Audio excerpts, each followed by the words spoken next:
Sparkle Squad, this is Monica and I am doing the Pirate Pretties Jewelry Challenge for the month of February with Angela at Pirate Pretties Jewelry.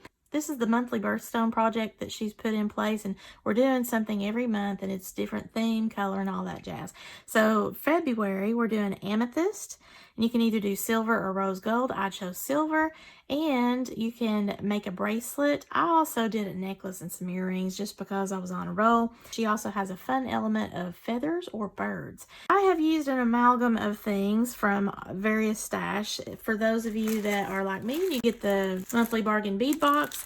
I had an amethyst theme. It also actually did have a beautiful bird themed pendant, but I wanted to use that in a separate project. That really had everything that I needed, but I did incorporate some other goodies in with that. Now I have some heart beads that I've made some previous earrings for, and that was using some cool looking beads from Adornments Beads that I got a bunch of beads from her Etsy shop. So I have done a feather theme on these beautiful check glass beads. They're kind of a purplish pink and have that bright blue heart, and I just attached the little feathers on there. I made my own little ear wires and used some of the purple artistic wire to do that.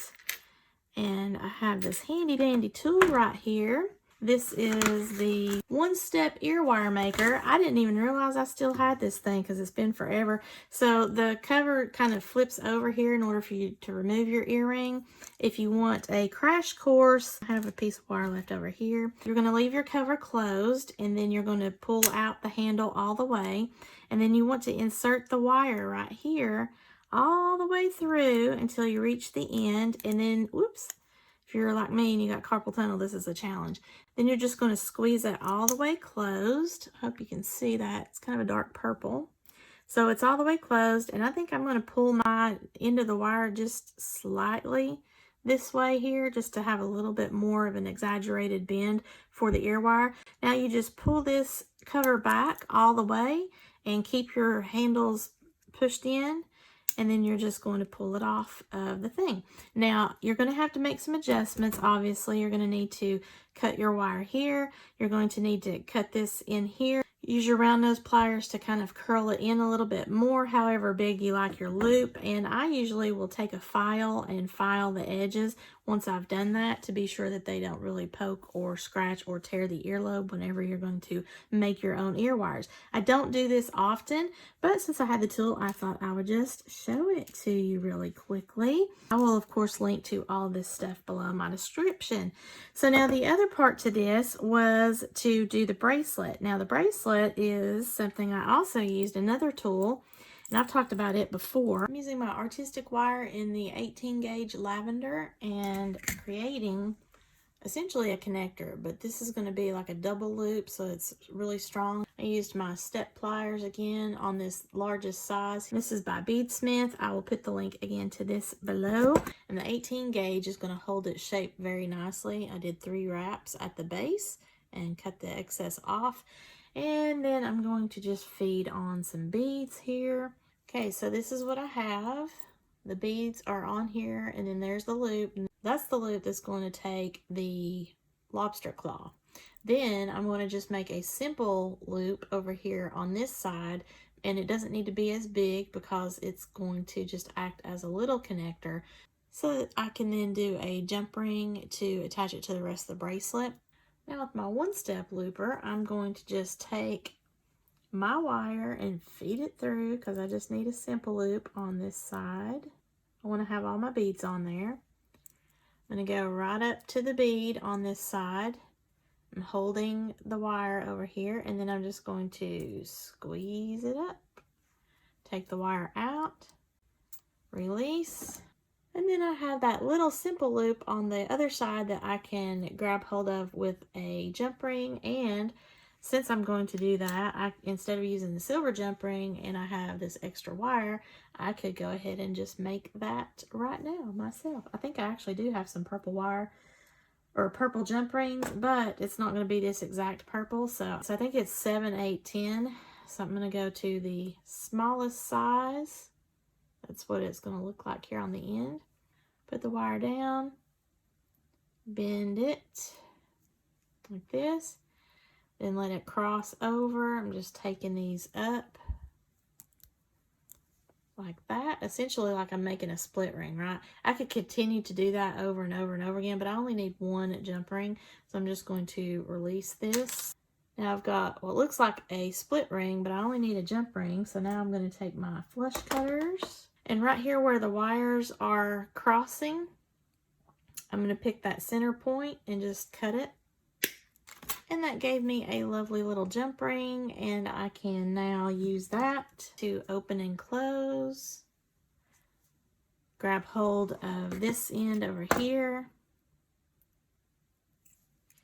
and use that to grab hold of the beaded portion of the bracelet that's going to come around that other side.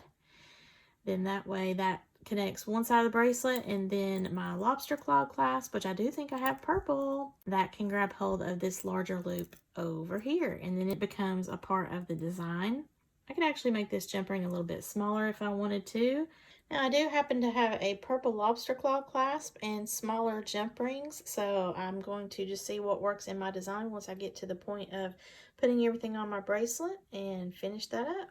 I wanted to have the beads that's in the beadwork here incorporated with the feather, and I wanted to do that in such a way that it wasn't just a charm hanging off of the bracelet, but it was a part of the clasp itself. So that's what I did there. And then when you clasp the bracelet, you have your bird here at the front of the bracelet, and it's a cute little 3D bird. I don't know if you can see him very well, but all of the little beads that I've got in here are the purpley, lavender, amethysty kind of colors, and then the feather dangle. So I've got a bird and a feather. If y'all saw that video I did where we were exchanging some bead soup, Inga Van Roos is just an amazing lamport glass artist, amongst other things, and she gave me this heart bead, and I've been trying to think, how am I going to use this? Well, the Bargain Bead Box came in, and I went to town. I used a teardrop bead in that pretty amethysty lavender. I put some bits of chain on a head pin in order to feed all of this onto the head pin. That way it kind of took up the little imperfection of the end of this heart here. And look at the colors in that purple area there of that heart. It's a bumpy heart. It's got everything. It's got blue, it's got pink, it's got purple, orangey kind of coppery colors. So I just incorporated all of that beadwork to pick up those colors.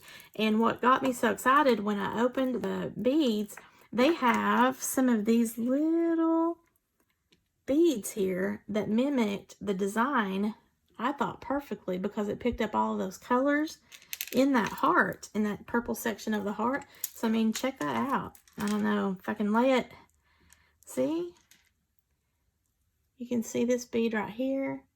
It just picks it all up so beautifully. I think it was just meant for it. And then I also incorporated some of those check glass beads from Adornments Beads into this design.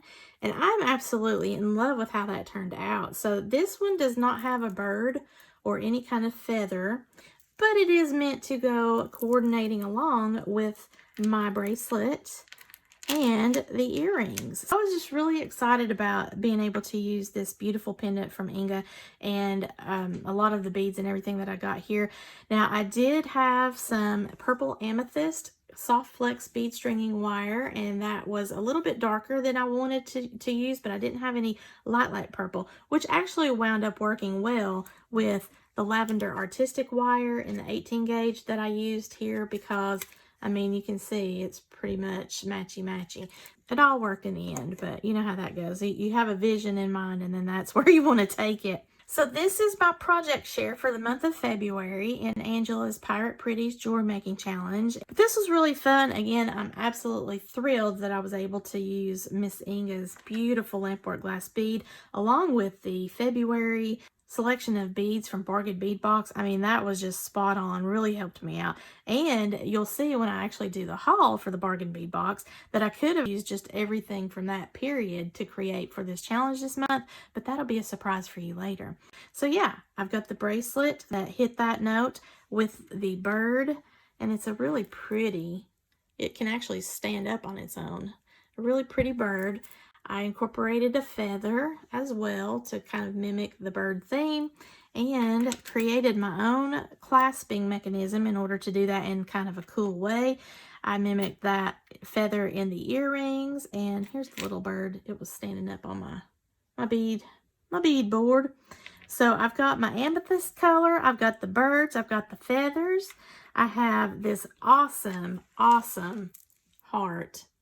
I don't even know if I want to sell this because I just love how this wound up looking. Loved doing all of the pieces here to match the theme and the challenge that Angela has for us. And I also got to use my fun tools and stuff. But I hope that you've enjoyed this, and I'll be checking out all the gals in the challenge on Angela's channel. I will also link below all of the items that you see here that I have used, as well as Angela's video. I'll make sure to populate a playlist here so you can see what I'm making every month for Angela's challenge at Pirate Pretties Jewelry. It's just so much fun to do these things and think outside the box and create jewelry again. I've really missed it.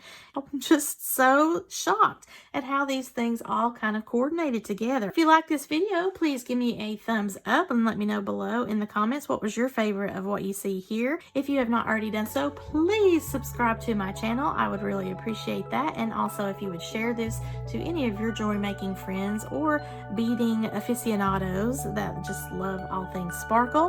That helps my channel out quite a lot, and I do appreciate that as well. And as always, thank you so much for watching. I hope you all had a wonderful Valentine's Day and have a sparkle-tastic day, y'all. Bye!